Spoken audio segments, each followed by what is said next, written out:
આને લઈને હાલમાં પરિસ્થિતિ શું? આજથી તે એકાદ વર્ષ પહેલા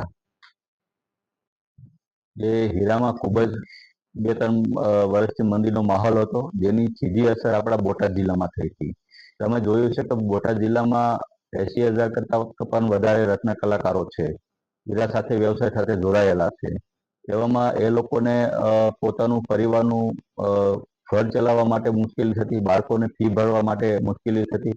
રજૂઆત અનેક લોકોએ ડાયમંડ એસોસિએશને મને કરેલી, અનેક લોકોએ મને રજૂઆત કરી, જેની રજૂઆત માનનીય મુખ્યમંત્રીશ્રીને મેં રૂબરૂ જઈ અને વિધાનસભામાં પણ કરેલી. અને ત્યાર પછી સરકાર દ્વારા એક પરિપત્ર બહાર પાડવામાં આવ્યો કે ભાઈ રત્ન કલાકારોને જે છે એના બાળકો જે પ્રાઇવેટ સ્કૂલમાં ભણતા હોય છે એને 13,500 રૂપિયાની સહાય આપવામાં આવશે. જેમાં આપણા બોટાદ જિલ્લાની વાત કરું તો ટોટલ 13,463 લોકોએ અરજી કરી હતી, જેમાં અને જેની અંદર 13,166 વ્યક્તિઓને એટલે કે 98.50% કરતાં પણ વધારે આપણે સહાય આપી ચૂક્યા છીએ.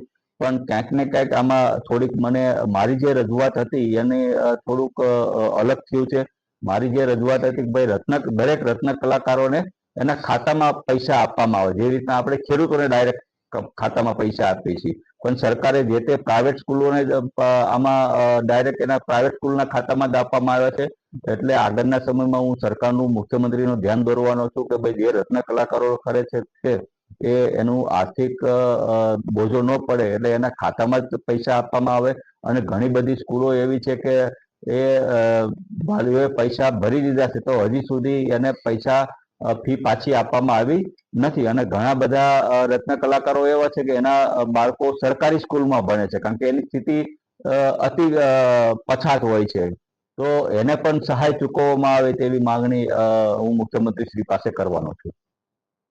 ખેડૂતોને લઈને એની સહાયને લઈને કેવા પ્રકારની સરકાર દ્વારા કાર્યવાહી હાથ કરવામાં?